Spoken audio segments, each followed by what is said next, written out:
അക്ഷരനഗരിക്ക് Christmas സമ്മാനമായി കോട്ടയത്ത് ലുലു തുറന്നു. തിരുവനന്തപുരം, കൊച്ചി ലുലു മാളുകളുടെ മിനി പതിപ്പാണ് കോട്ടയത്തേത്. ആഗോള നിലവാരത്തിലുള്ള ഹൈപ്പർ മാർക്കറ്റാണ് പ്രധാന ആകർഷണം.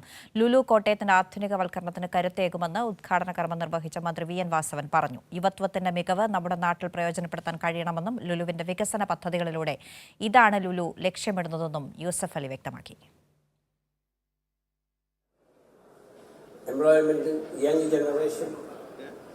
കേരളം ഒരു പെൻഷനേഴ്സ് പാരഡൈസായി ഓൾഡ് പീപ്പിൾ ഹോമായിട്ട് മാറാൻ പാടില്ല.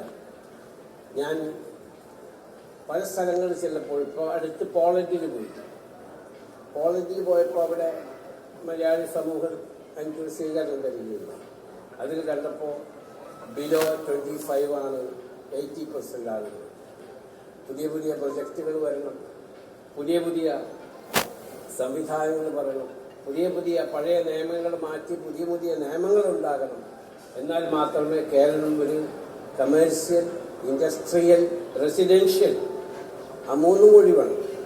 ഇൻഡസ്ട്രിയലായിട്ട് ഫുഡ് പ്രോസസ്സിംഗ് അടക്കമുള്ള ഇൻഡസ്ട്രികൾ ഉയർത്തിക്കൊണ്ടു വന്നാൽ മാത്രമേ ഈ അടുത്ത തലമുറയ്ക്ക് ഇവിടെ ജോലി കിട്ടാൻ സാധ്യതയുള്ളൂ. അല്ലെങ്കിൽ അവരൊക്കെ വീണ്ടും ഇവിടുന്ന് പുറത്തു പോയി ഓൾഡ് പീപ്പിൾ ഹോമായി മാറരുത്.